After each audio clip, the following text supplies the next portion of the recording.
I'm Michael James. I'm your host today, and we are recording it on June 3rd, Monday, and it is for the week of June 8th. Our guest today will be our political analyst for a number of years now, Don Rose, and we are going to then talk with Marguerite Horberg of the HotHouse here in Chicago about all things HotHouse, their trips, and their upcoming film festival. A couple of good things I'd like to share. In Colombia, campesinos have planted nearly 1 million trees in deforestation hotspot in the Colombian Amazon. More than 700 campesinos from municipality of Cartagena del Chera have started restoring more than 11,000 acres of degraded rainforest in one of Colombia's deforestation hotspots.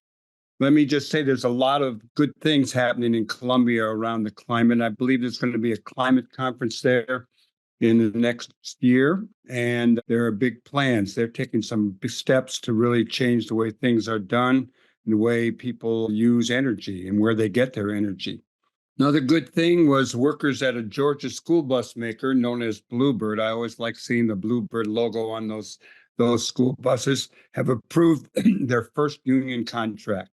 So the UAW is clearly making inroads into the South, even though they did lose the Mercedes election in Mississippi. One thing I'm not so sure is good is the Biden is due to this week, probably on Tuesday, would be passed when you hear this show or view it, an executive order to temporarily seal the border with Mexico when there is a surge.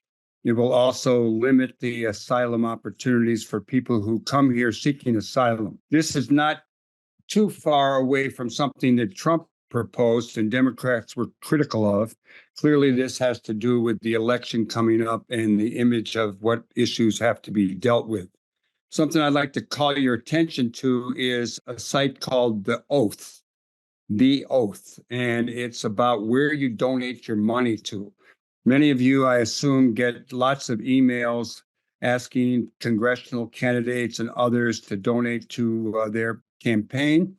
And this site really helps sort it out. So check out The Oath, because if you're going to donate money, which is a good thing, you might want to really consider where you're going to donate it to. Some good things, and we're going to talk about a little bit later with our guest, Don Rose. There was an election in Mexico this past Sunday, and a woman is way in the lead and certainly is going to be the winner. That is a good thing. By the time you see or hear this show, Mexico will have a new president elect, and it is a woman, and it is a Jewish woman. Take note, please, that this Saturday after the show, I'm going to be at the Uptown Art Fair at 935 West Wilson with my photographs and books. This is all part of the 5th annual Uptown Walk, which showcases Uptown's public art, features new murals, a block party on Clifton, various exhibits at various businesses. So Saturday afternoon, Wilson Avenue and nearby locations in Uptown will be a good place to be. Okay, I'm going to take a little short musical break. Engineer Hal is going to pick a tune, and we will be back with our first guest. Welcome back to Live from the Heartland for the week of June 8th, and I'm really honored now to bring on our longtime political analyst for a number of years, the one and only Don Rose. Good afternoon to you, Don. Good morning to you.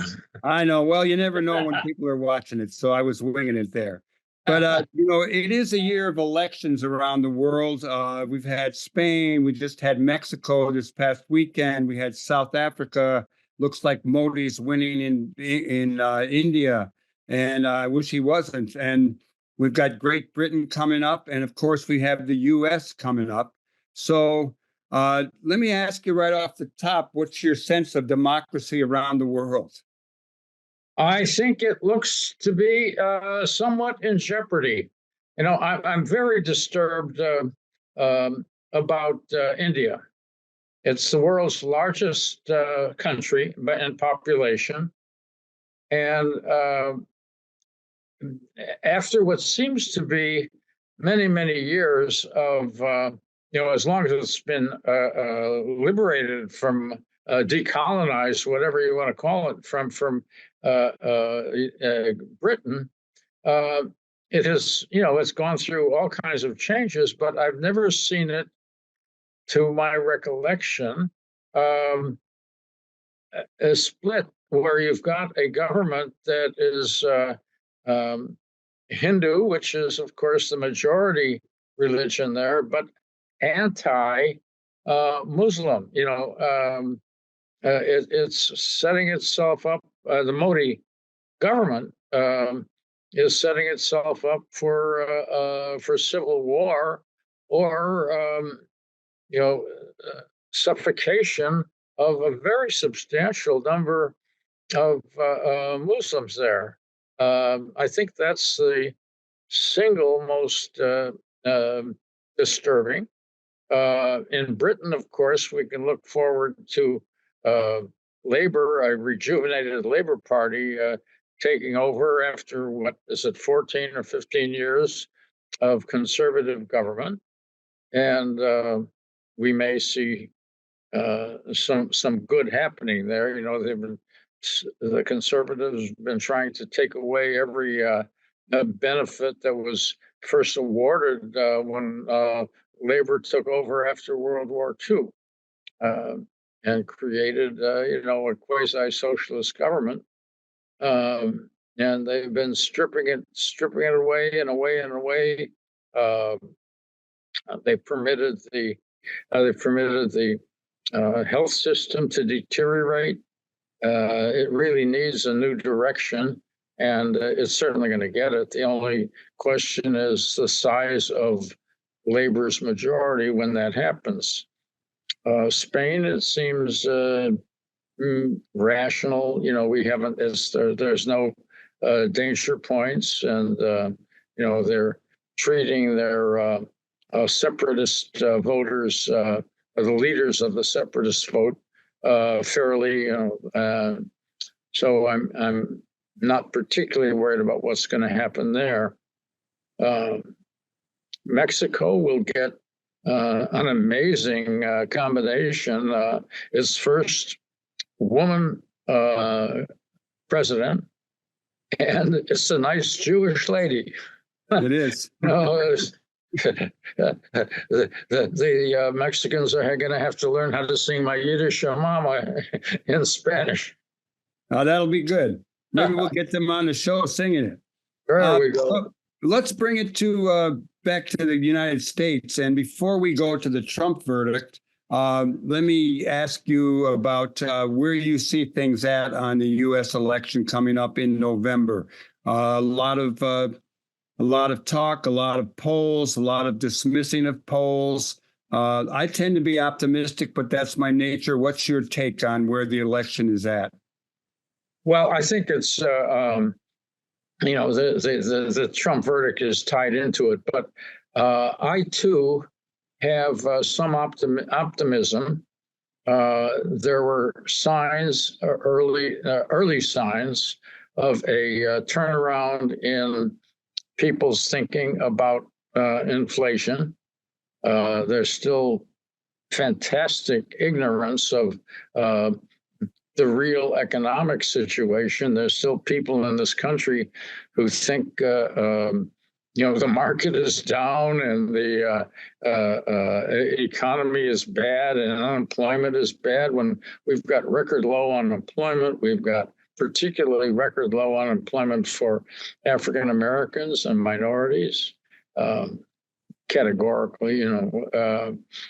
So let me throw in here. I just saw a headline somewhere that talked about a gap between the way a lot of Americans view their own personal economy and the nation's economy. More positive on their own personal situation, but a bigger gap on where they see the country's at.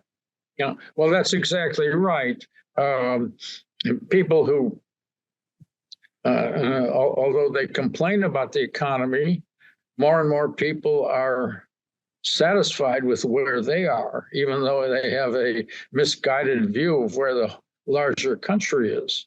Now we've got, something like 5.5 months or thereabouts to begin to drill that in. There are signs of turnaround. Even before the Trump verdict came in, some polls were showing, under certain circumstances, particularly the best informed voters and the most likely voters were beginning to move in the direction of the Democrats, which it has time to do. I think it's aided by the Trump verdict, which we can talk about. We have some significant pivot points. We have the debate, which may or may not show the concerns about Biden's age to be warranted or not warranted. You know, if he comes across any nearly as well as he did in the State of the Union. Yeah, he was good. Well, of course, he was also scripted there. So, and from everything we know, he does have bad moments, and it's a matter of whether he can hold up during that period. He certainly can show Trump up to be a babbler, as he did. I think Trump, one of the reasons Trump lost the last election was his insane performance and arguments and trying to talk over Biden, 4 years ago. And Trump has done nothing but deteriorate since then. So, there's a big if, and if Biden holds up reasonably well during that, and if Trump performs as we've seen him perform, that will be another boost toward him. And even though these things are taking going to be before the conventions, there'll be the sentencing thing 3 days before the Republican convention. There will be reaction to the sentencing. Well, let's switch over to that very question. What is your take on the Trump verdict? I have a lot of people asking me. I don't have a position or a line on it yet. I'm just hoping that it diminishes him in some way. What's your sense of it?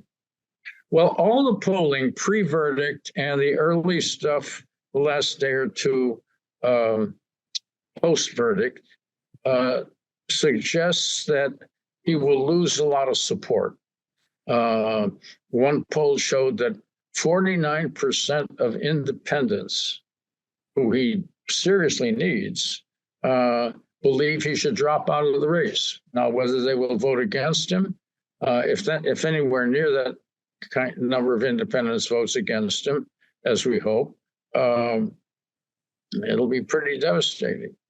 He will lose, at least by the polling we've seen to date, he'll lose a lot of Republicans. Right now, the number of Republicans who say that they will vote against him are enough to defeat him. It's quite possible.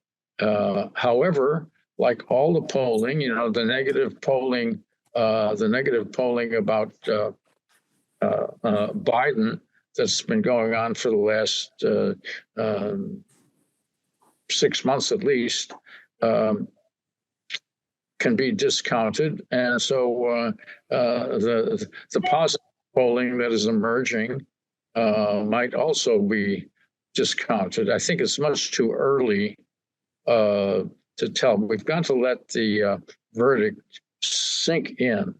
And it's going to take, I wouldn't trust a poll as being anywhere near predictive for, probably by the time of the Democratic convention. And there is another potential breakpoint. If the Democratic convention turns out to be unruly and bitter and police are involved and heaven knows what, it could be very destructive, as it was in 1968.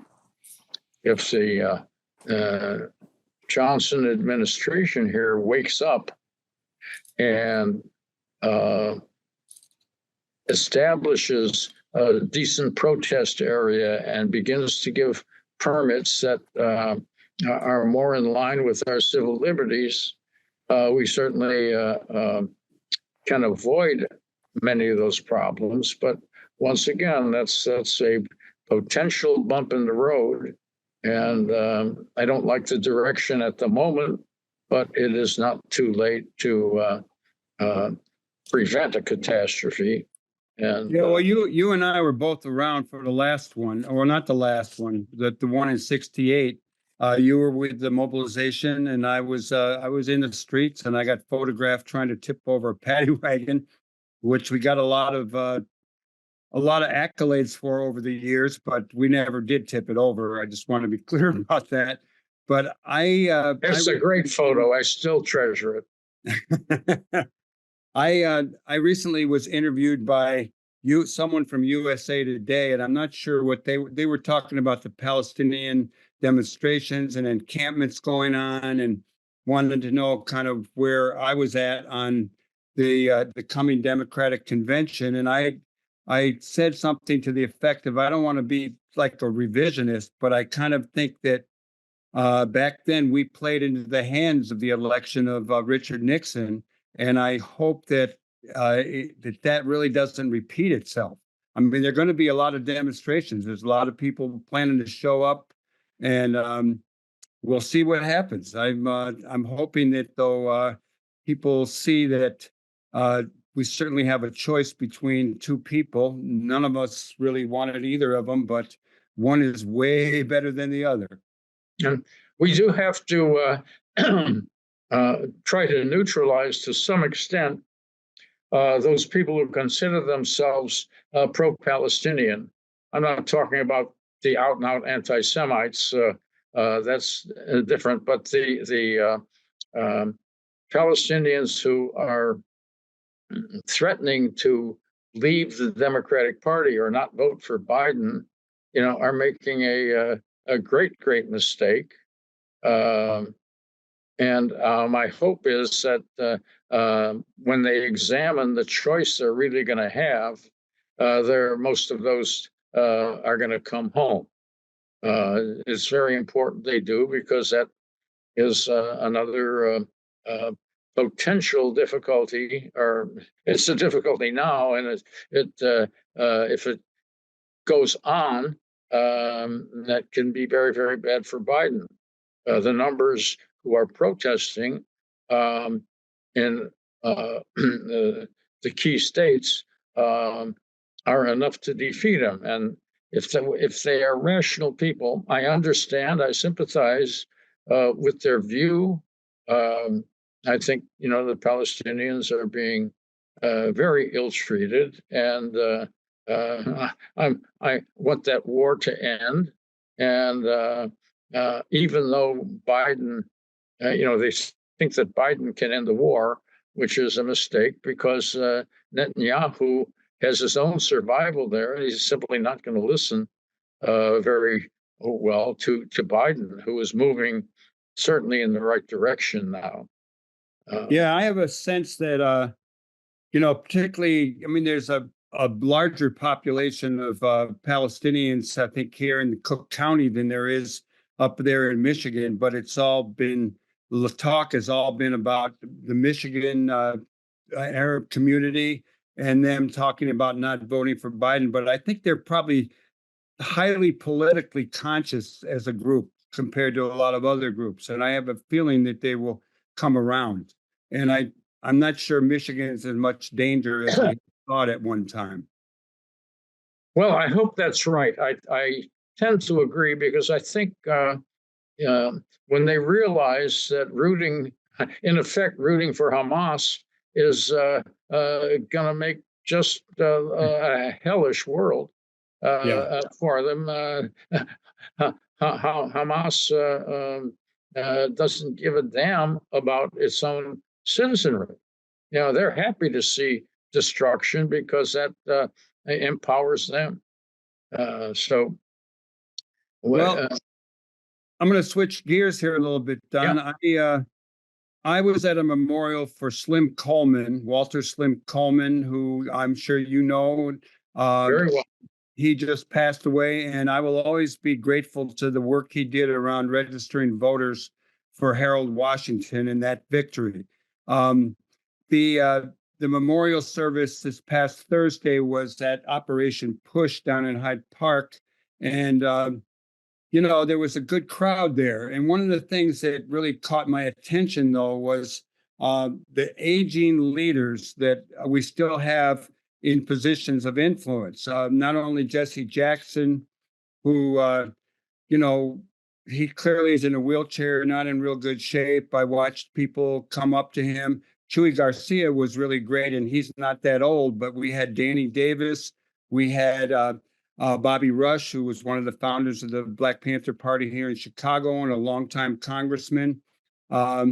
And it just occurred to me that while there were some young people there and kind of cadre from Slim's church and his organizing work, I'm wondering where you're at on future leaders in Chicago. Who's coming up? Who you might be aware of that we might look to for the future, because some of these fellows are not going to be in office for too much longer.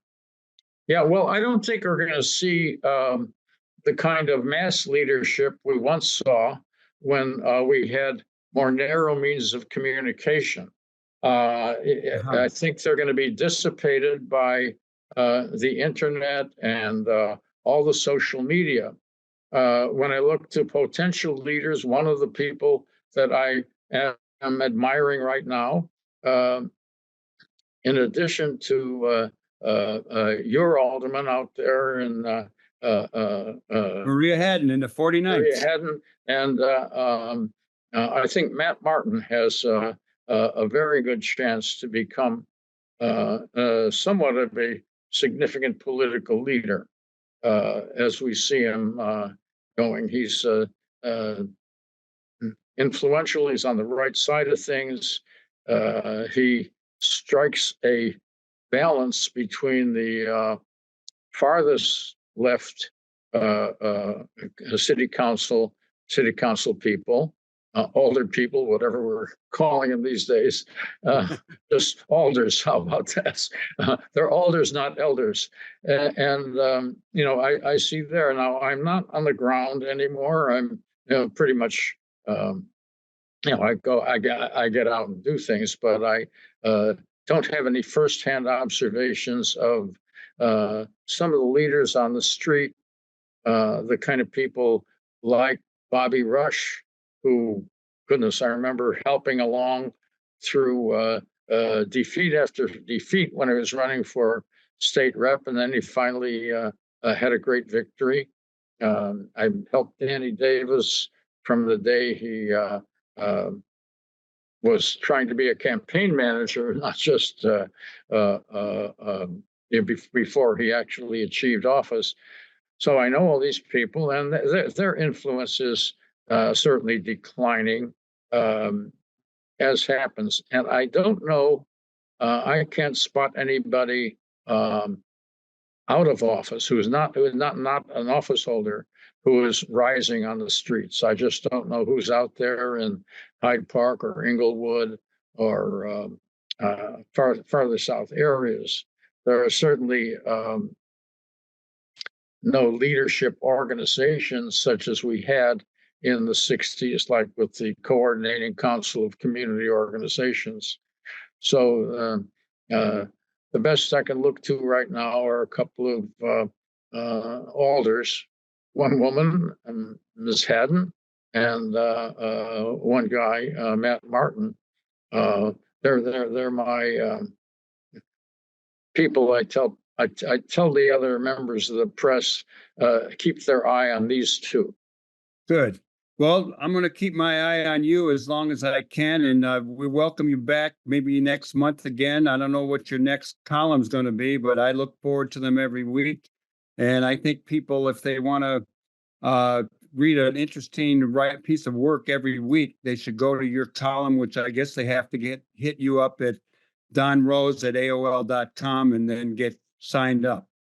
They can do that, or they can go to my Facebook column, which is open to everyone. I do post it there. Great to talk to you, and I'll see you soon, brother. Always. All right. Power to the people. Welcome back to Live from the Heartland for the week of June 8th. I'm still Michael James. I'm still up here in the mighty 49th Ward. And it's always a pleasure to bring on a longtime friend, fellow producer of events around town for progressive people and others, the one and only Marguerite Horberg, who is the founder of Chicago's legendary HotHouse. Hello to you, Marguerite. Hey, Michael, thanks again for having me on. And it's a big honor, and especially following our friend Don Rose, the GOAT of all political journalism here in Chicago. Well, so it's a nice segue to move, kind of lead into our series Unconventional, which sort of is a touchstone to Rose and many others who have been following and weathering the ins and outs of Chicago politics for several decades. Tell our listeners what the HotHouse is, a brief history of the HotHouse, because it's something special and it's still going on. Thank you. Yes, I'm the founder of HotHouse, hence all the gray hair. Started in 1987. And the first incarnation was in a loft on Adams Street. Then we moved to Wicker Park at 1565 North Milwaukee. We were there until 1995. And then we moved downtown to Balbo in a space currently occupied by Buddy Guy's Legends. So this is our 37th year of being a nonprofit arts presenter. We are very interested in the intersection of social justice and high quality, high caliber arts presenting. So to this day, we've presented almost 7,000 unique programs that we've created by ourselves. And we have presented more than $2 million in artist fees. And we've span the globe in terms of being interested in art and culture, from Finland to Mali to right here in Chicago on the South Side. So our next endeavor is buying the Chicago Youth Center at 3947 South Michigan, which has an adjacent lot filled with beautiful art treasures, including sculpture by Mr. Imagination. We're also working with the city to obtain the lot directly across the street and all together create a cultural campus. And to do that, we are on pins and needles waiting for a grant from the city, which would allow us to purchase the site and pay for partial development and reconstruction and repurposing. And the basic idea is to make it a hub of organizing and, culture from throughout the world, and also in Bronzeville, which is where it's located. Well, that's really that's exciting. The short answer. No, that's great, and I'm really excited that you're able to do this. It's a sure thing. You're going to get this grant, and you're going to be able to get the property and do some building, at least get it started. I feel confident, actually. I mean, we have so many people who are spiritually connected, and from their lips to God's ears. So I feel like it's probably going to happen. And so to get to where we are today, a lot of people have donated money and otherwise, 37 years of goodwill and performances and, great relationships. So it feels special and good, and be great to locate a project like HotHouse in Bronzeville. Yeah, I'm looking forward to that. Well, one of the reasons that I asked you to come on the show again was that you have a film festival. There's a lot of film festivals out there. I'm overwhelmed. I don't go to a lot of film festivals. I do watch some films. I'm in some films, but I was really impressed with all of the films that you have coming up in this film festival. So let's talk about it. Let's give us the overview, and then maybe let's focus on some of these films, what they're all about, from Betty Boop to Malcolm X. How's it going? Thanks.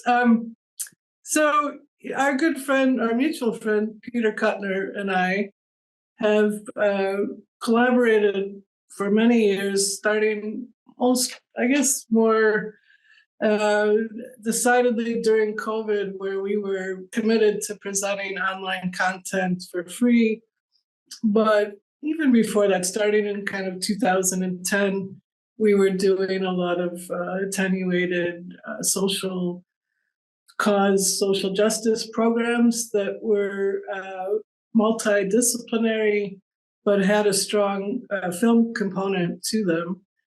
And he and I think, both share a love of films that are chestnuts from, decades in the past. Either they're guerrilla TV or video or other kinds of social documentary commentary that really just don't get seen very often, even with a lot of film festivals that are mostly feature films.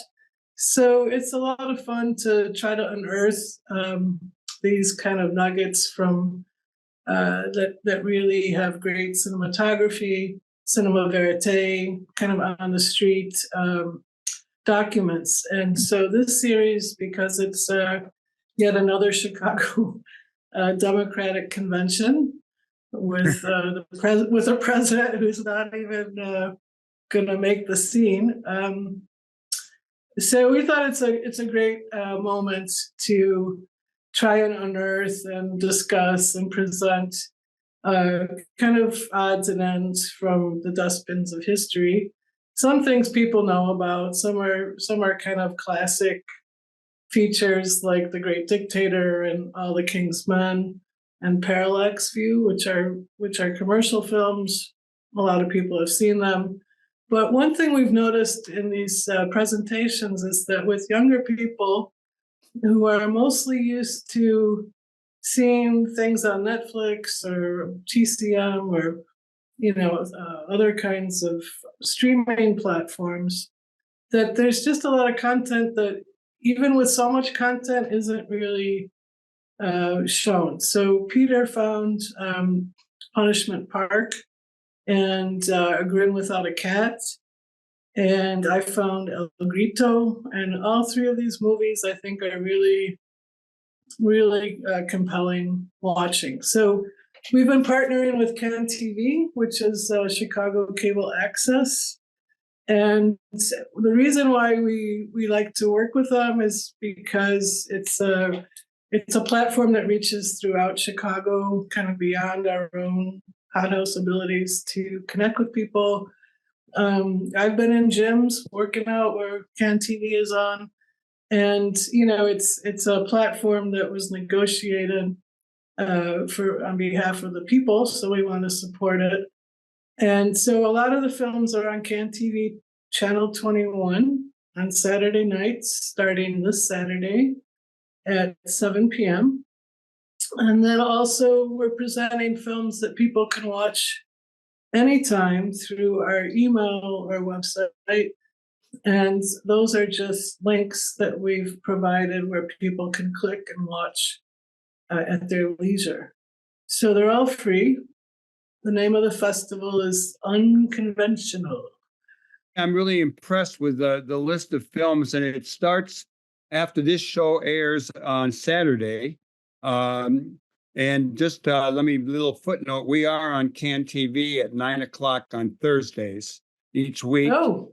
And your film festival is going to run from June 6th. Through July 6th. Then there's also anytime people want to watch, they can go to your website, et cetera, to see like Medium Cool, El Grito, Punishment Park, A Grin Without a Cat. These are all films I don't know much about except Medium Cool. No, you'll like Punishment Park, Michael. It's up your alley. It's a bunch of dissidents who are rounded up by Nixon's goon squads and given a choice between like running for their life or I don't know. It's some wacky 60s. Well, let's start with let's just talk a little bit about some of these films and you give us a little synopsis or detail. Starting after this show later tonight on Saturday, we're talking. You've got Betty Boop for President, which was made in 1932, and The Great Dictator, which I think has Charlie Chaplin in it back in 1940. How about filling this? Give us a little on those two films. Well, Betty Boop's a short cartoon. We thought we'd start out easy and kind of everybody loves Betty Boop.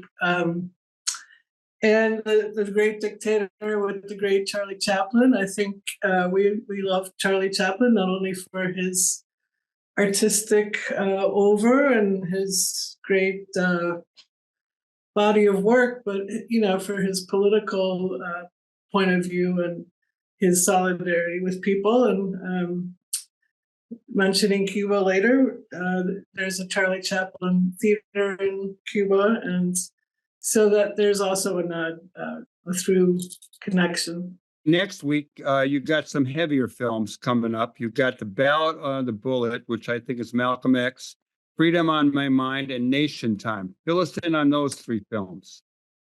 Well, I just want to say that since you and I talked, Can TV is going to show Jesse Jackson on Friday night, sort of one day early. So they're going to screen the Jesse Jackson speech Friday night at 7. So that actually starts the festival on Can TV. Then it follows the next day with Betty Boop and Charlie Chaplin.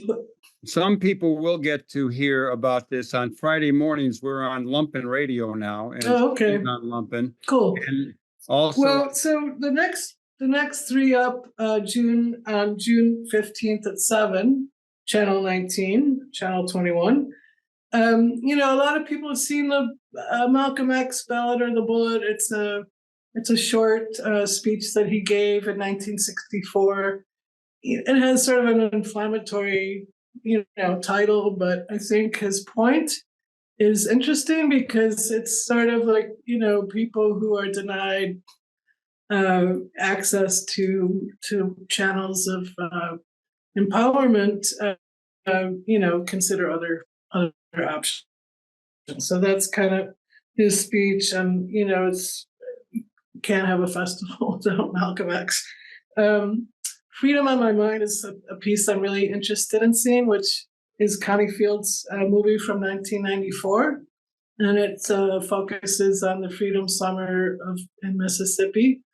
And what I think is so interesting about this movie is really, you can't underestimate or acknowledge how courageous and fearless the people who went south to register people to vote in spite of extremely violent, deadly circumstances. And so that film, kind of highlights, and then the punchline is sort of a triumphant one. But, in this day and age, I think it's really important that people, like you were talking with Don, who sort of are of the opinion, like, oh, it's all the same. We're tired of, the capitalist, democratic, whatever. I think it really helps to reflect like how much is at stake and how, people who actually organize and commit can turn really horrible situations around. And I think it's really important to keep thinking about that because, it's a marathon. I just want to make a comment on that. For the younger people who may be listening, summer of 1964 was really something else. It was when the Student Nonviolent Coordinating Committee had recruited people, both black and white, to come to Mississippi to do voter registration. People got killed. down there. People got beat up. A lot of negative stuff happened, but it really set the groundwork for, you can even look at Georgia today with 2 Democratic senators that, kind of goes back to those roots. And I remember I had just graduated from college and was working in Uptown for some anthropologists studying Southern white migrants that summer of '64. And I remember reading the papers every day, just so excited about what I heard, or disappointed or angry or upset about the activity that was going on that summer. And, people today, everybody supposedly gets to vote, but people couldn't vote then, And Well, I think it's also so important, Michael, to keep reminding people that the things that we gained are not etched in stone, and that we have to keep fighting for them. It's an ever, freedom is a constant struggle. And, we have to keep reminding young people that even, things that we thought were settled, like, abortion rights or voting rights or clean water or many things are under attack. And what I think these movies show is that, these were ordinary people, not extraordinary people, but ordinary people who felt compelled to action, and they found a way to join other people, and collectively and together they were able to make substantial, significant change in the world. And so, part of the reason we're showing some of these movies is to, to look back, but also to make a statement about empowerment at a time when so many people feel disempowered and cynical and frustrated, and they don't have a way to really connect in a serious way to affect change. And so we're always also reminding people about the Movement Voter Project, which is a superly important national way for young people, everybody, to connect on a local level to these races that are happening all over the country. So we're trying to find ways for people not only to be, entertained through historical lens, but to find a way to actually act between now and November. Right on. And to join other people who want to keep a forward momentum. Well, what's this Nation Time, which is going to be on June 15th? Nation Time, 1972. It sounds like we're in Nation Time again. What's going to happen to the nation? But tell us about that film. Well, we screened this movie once before, but it's a great document by William Graves, who is an African-American filmmaker. It's a document of the National Black Political Convention, which was held in Gary, Indiana in 1972. It features Shirley Chisholm, Dick Gregory, Harry Belafonte, Coretta King, Betty Shabazz, and Mary Baraka. And some of these, what's rare is that the Black point of view, African American point of view from these earlier decades, I think, is really important. And so there was another convention in Oakland, a Black political convention, that the only remaining document is the audio file. So, we feel it's really important to have these first voice narratives that are from the community, talking about the community. And Nation Time, I think, is a great movie that has an insider look at the emerging Black power, political power movement of the time. It's very exciting. Let's keep going along. We're going from Saturday to Saturday. Let's do June 22nd. You got 2 of them. Got Viva la Causa, made in 1972, and All the King's Men, 1949. What are those 2 about? Viva la Causa. So we wanted to talk about a little bit, because we could have a 17-year film festival, but we wanted to touch on some of the the struggles that actually had a lot of agency and purpose and gained a lot of success. So one of those was the Latino, Chicano, Mexicano movements that was, largely successful in California with emerging out of the grape boycotts and Cesar Chavez and Dolores Huerta. And so this movie is a document of that time from the 70s and how effective organizing was in strikes and the grape boycott and changing the labor dynamics and financial arrangements with the grape growers and other kinds of labor struggles that were happening at that time. And All the King's Men is is kind of the classic Roderick Crawford running as a populist in Louisiana. It's from 1949. All right. It's sort of a great parallel in some ways to the buffoon in The Felon, the new Felon. In the sense where everybody sort of walks away from him in the end. And I think that's, it's hopefully prognostic of everyone's going to walk away. I remember that film. I liked it. Who was the guy, the actor, Andy? Roderick Crawford. Uh-huh. Anyhow, Yeah. rather than me have you go down this list, I'm going to mention a few of these, and then I'm going to switch gears, because I think every week for the next few weeks, I'm going to remind people that they can watch them. But on June 29th, you've got Harvey Milk. You've got Nixon, I Am Not a Crook. You've got the Parallax View and Communists on Campus. The following week, which is July 6th, Angela Davis and Gus Hall, Jesse Jackson for president, cover up behind the Iran-Contra affair. Tell us how they look at the films that you have they can watch anytime. And then I'm going to ask you about your trips to Cuba. The best way for people to watch the films anytime is to join the HotHouse mailing list, which you can do by going to hothouse.net, which is our web. At the top of the page, there's a join our mailing list. You will then get emails from us, which have the links to watch the films.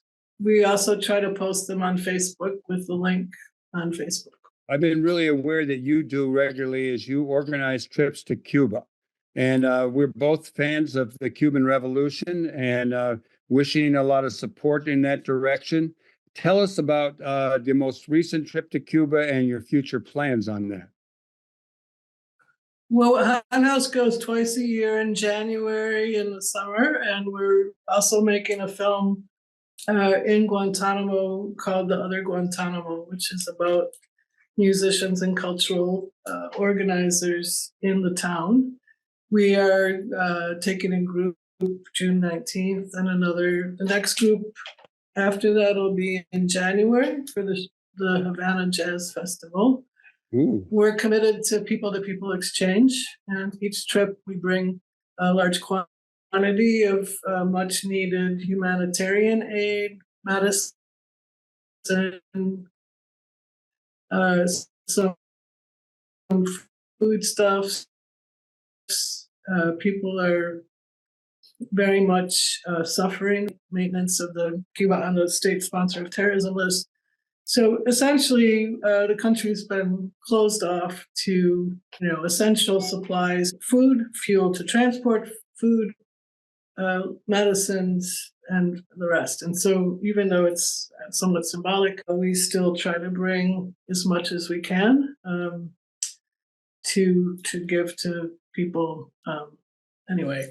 So people can find out more about all of our work on our website, hothouse.net. Marguerite, let me ask you just briefly, because we're running out of time. I don't think much will happen around any more fairness from the U.S. toward Cuba, certainly before the election. But are there any people still actively challenging our current status and the way we treat Cuba? and the embargo that we I would put. say, yeah, there's hundreds of people around the country, thousands. I mean, the two, I think, significant folks are the Puentes de Amor people in Miami, which are Cuban American, led by Carlos Laza, and then I would say Code Pink, and you can, I think the best thing for your viewers and listeners might be to look at Belly of the Beast, which is on YouTube. That's a series of documentaries where people are talking about the law, things, activism, things. Belly of the Beast on YouTube, Code Pink, and Puentes de Amor. And in Chicago, we have the Chicago Cuba Coalition. Thank you so much for coming on, Marguerite. Got a lot of information. Thanks, in Michael. There. Thanks Yep. for all you do.